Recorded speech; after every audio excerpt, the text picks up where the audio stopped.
Delicious. Delicious! Hi friends, and welcome back to the channel. If you're new here, my name is Sol, and this is Box to Bowl. For those of you who watched the previous video and are wondering, wait a minute, wasn't it called Box to Table? You are correct. I changed the name. And it's because I don't have a table and I eat all of my meals out of bowls. So this new name is a way to reflect the way that I engage with food. Same concept, just a different name. And to make it official, I designed some new graphics for y'all. Let's check them out.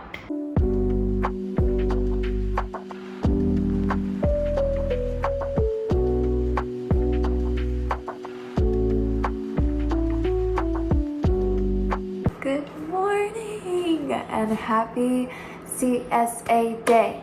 I am so happy because my box just arrived and it was heavy today, so I'm excited to see what's inside as always.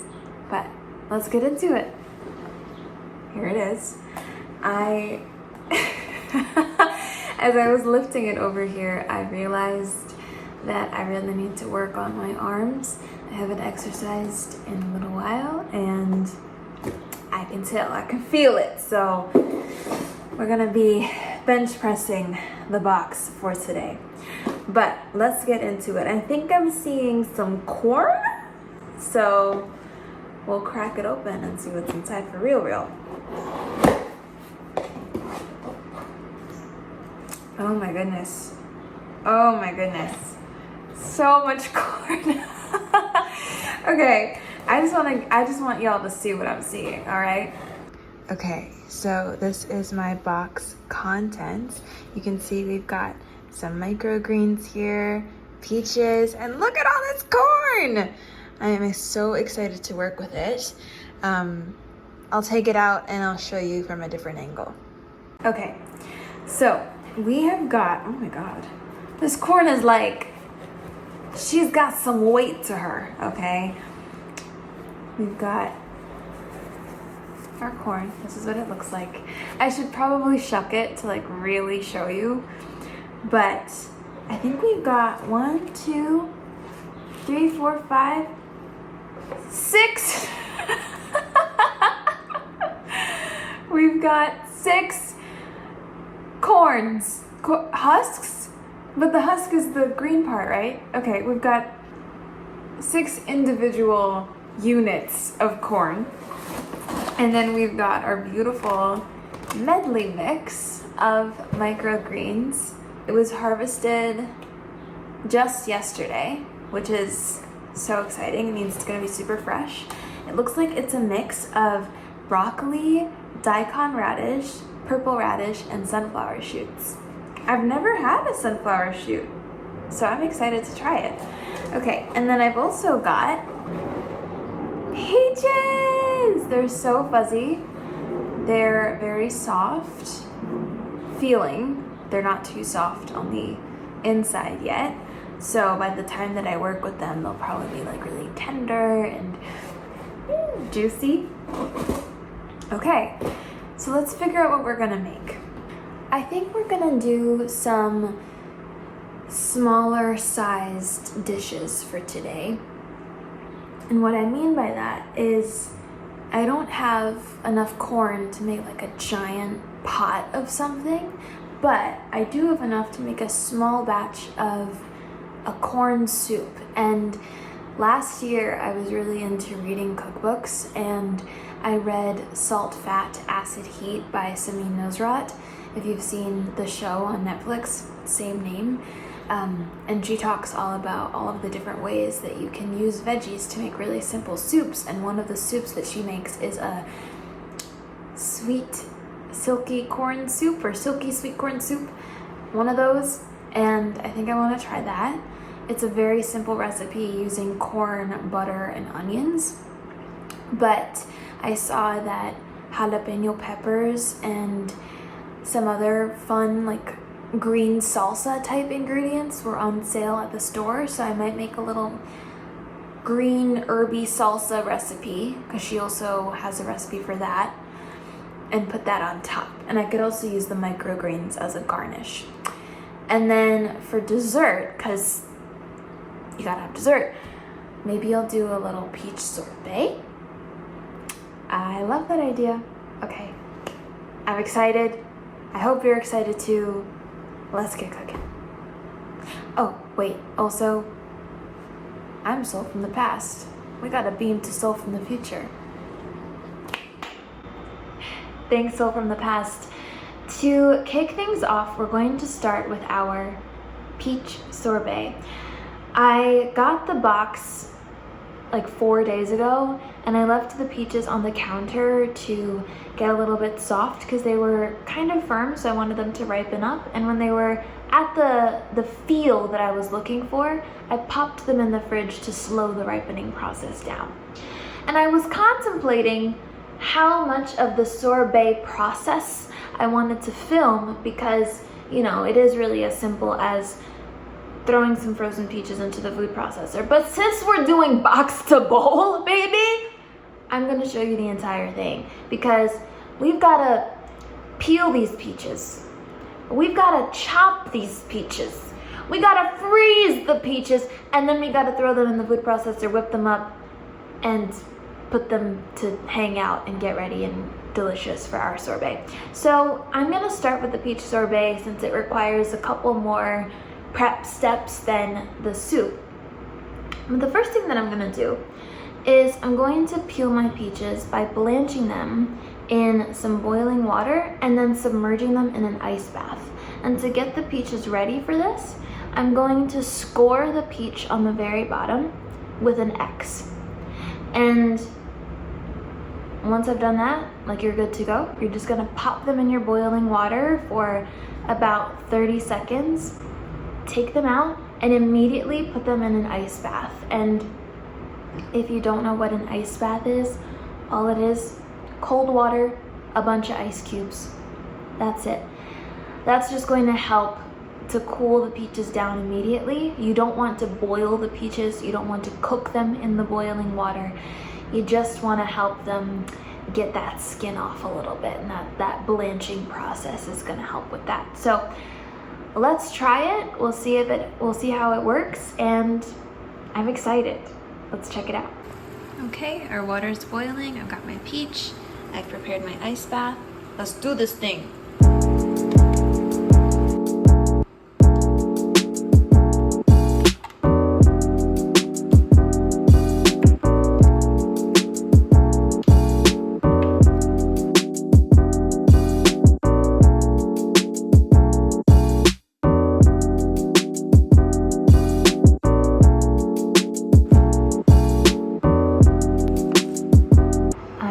Chopping the peaches, and as I was removing the pit, this little bit of peach came off, and I was like, you know what would be really good right now?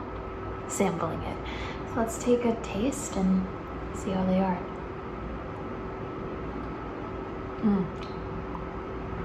Fresh, juicy.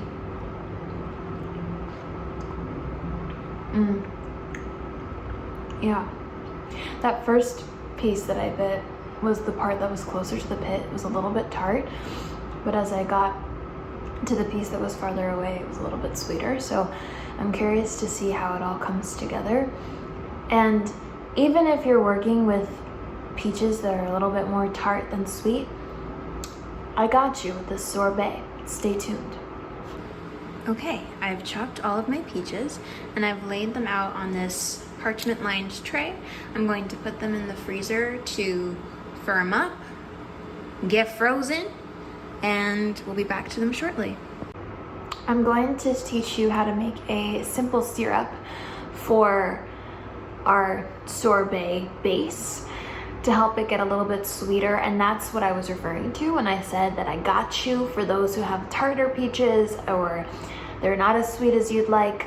We're gonna make this simple syrup to help us along. So to make your simple syrup, you're going to take half a cup to a cup of sugar. I'm going to use half a cup today, and half a cup to a cup of water. So you want to do a 1-to-1 ratio of the sugar and the water.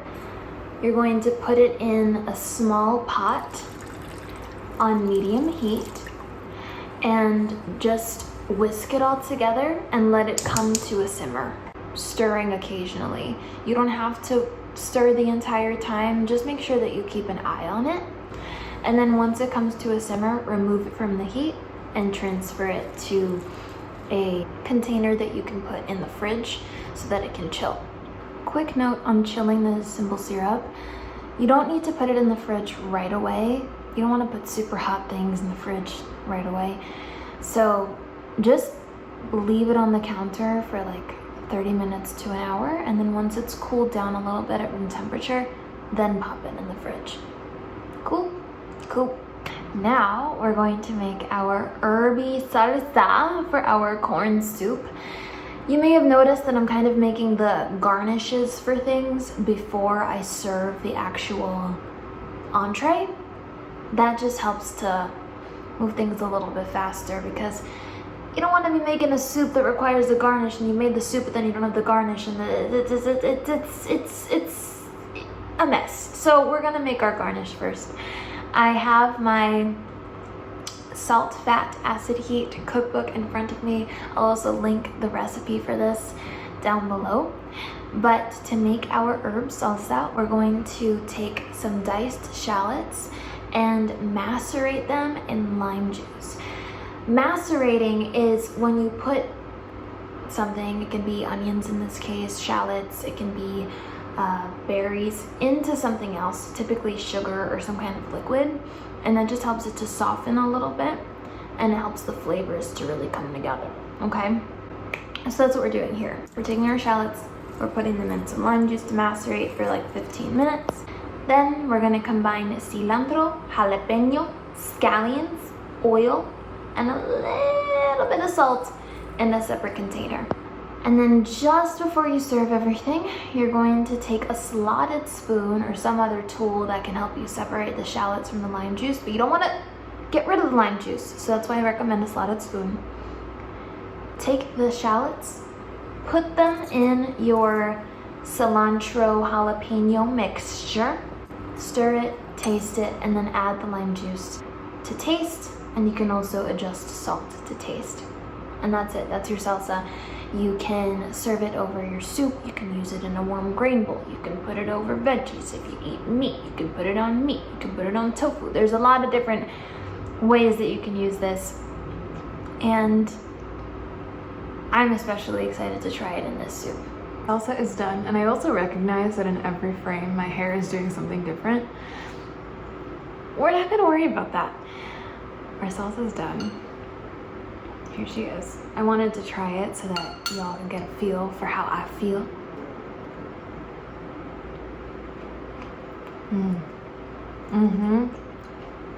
It's bright, it's herby, a little bit salty but not too much. Beautiful. And I will confess, I am not a big salsa, like in this form, kind of fan, but I am obsessed with this, and it just makes me feel so grateful that I get to cook with you all, because you inspire me to try new things. So I'm excited to try this over the soup.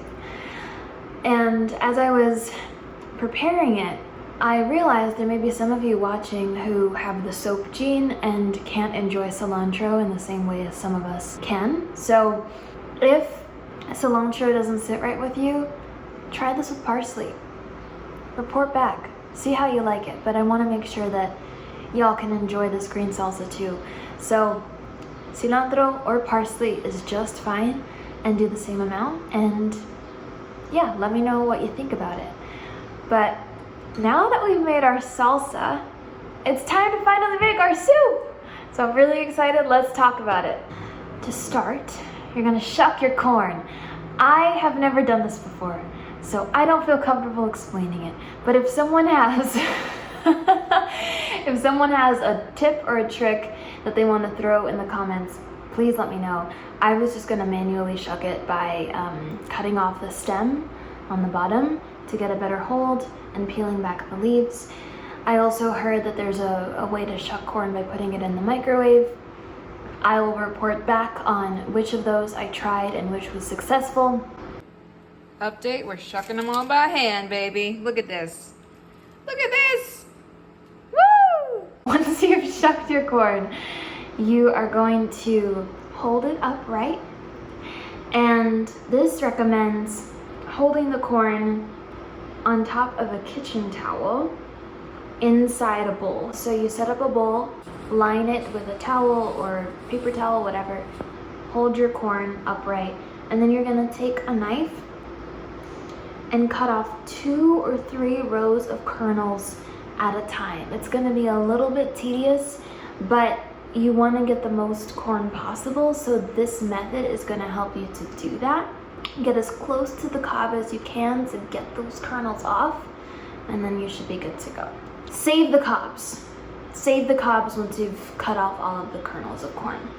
So in a soup pot, you're going to take those cobs that you saved, put them in, and then cover them with about like 4 to 5 cups of water. I'm using 6 cobs of corn, so 4 to 5 cups of water should be good to cover that. Maybe 6 cups of water. We're gonna play it by ear. If you play it by ear. Anyway, if you use more corn, use more water. So you're gonna bring that up to a boil and then let it simmer for 10 minutes, and then you have some cob-based broth. Once you've made your broth, you're going to remove the cobs. You can feel free to discard them. And then you can set your stock into a bowl or a measuring cup, just a different container, so that you can reuse the pot that you made the stock in. Then you're going to add some butter. I'm gonna add, I don't know, like a 1/4 cup to a 1/3 cup of butter for my case with the 6 cobs of corn. And then to that butter, once it's melted, I'm going to add some onions and let those simmer and get blonde and translucent for about 20 minutes. You don't want them to turn brown. You just want them to get soft and cook down a little bit. If you see them starting to turn brown, you can add a little splash of water to the pan and just keep an eye on it to prevent it from browning any further. Once your onions are tender, you're going to add in your kernels of corn, increase the heat a little bit, and saute them for like 3 to 4 minutes. Add enough stock to cover everything. You may not use it all. And then crank up the heat to high. Save the rest of the stock in case you need it later. And season your corn soup with some salt. Bring it to a boil. Simmer for like 15 to 20 minutes, okay? Once your soup is simmered, the flavors have melded, everything has come together, what you're gonna do next is, if you have an immersion blender, great. Use it, make the soup nice and smooth. I don't have an immersion blender, so what I'm gonna do is I'm going to take my soup in little batches and I'm going to put it in my blender to make it nice and smooth. And if you want it to be extra silky, you can also put it through a fine mesh strainer or sieve. And that's our soup. Give it a taste for salt, give it a taste for fat, see if you want to add a little bit of butter on top, because it is a corn soup, could always benefit from more butter. And you could also add lime if you wanted to, just as a little freshness. So the soup is yours to make with it what you want, and you're welcome to enjoy it however you like. Okay, our soup is done.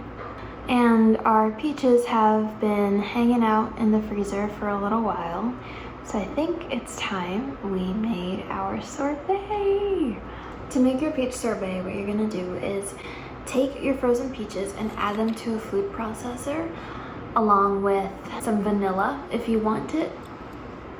Not required. You're going to process the peaches until they break down and get really like slushy. And once they get to that reduced, mushy, creamy sorbet texture, you're going to add some simple syrup to your liking. You can go 2 tablespoons, you could do 4 tablespoons. Just keep tasting it after you add each little bit so that you don't over sweeten your sorbet. Once the sorbet is sweetened and processed with the sugar syrup to your liking, then it's ready to eat right away, or you can freeze it for a little longer if you want it firmed up. The peach sorbet is done, and now the time has come. It's time to taste stuff. I'm so excited. I can't believe we got here.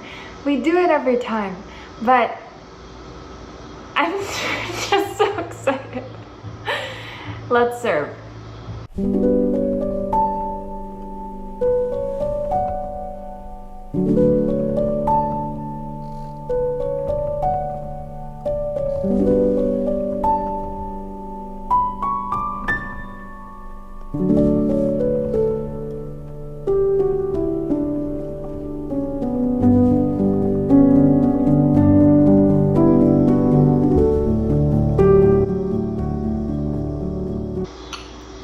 I've got my soup here. This is as good as I can get without spilling it because I have a very shallow bowl, but I'm very excited to try it. I can see the oil from our salsa. I'm excited to try these microgreens on top because y'all better believe I incorporated everything from that bowl, even if it's a garnish. Let's give it a shot. I have soup on the spoon, I've got salsa on the spoon, I've got a microgreen on the spoon, so we're gonna get a little bite of everything. It smells very like buttery, oniony.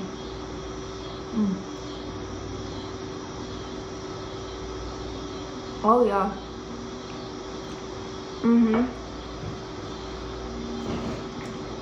I didn't know what to expect since this is going to be a soup that just mainly featured one ingredient, but with the microgreens on top and the salsa, it just adds a little extra depth and nuance, and the onion in the soup helps a lot as well.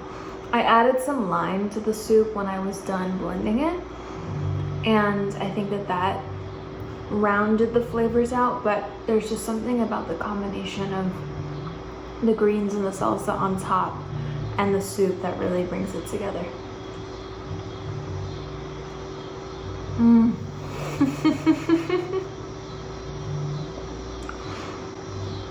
Delicious. Delicious!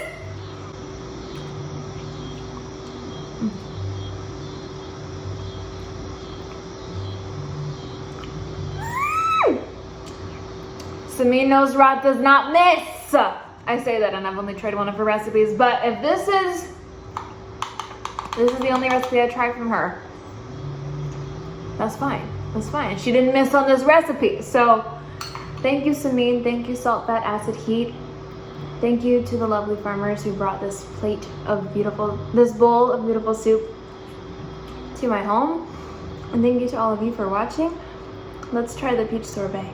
All right, I'm working quickly because she's very soft. God. But I did it with some sea salt and some basil oil that I had in the pantry. Oh my God. Oh my God. Don't mind my giant spoon. This is amazing. It's creamy. It's sweet. I really think the vanilla helped to bring out the sweetness of the peaches. And the salt on top, perfect topping to tie it all together and add a little bit of depth. Oh!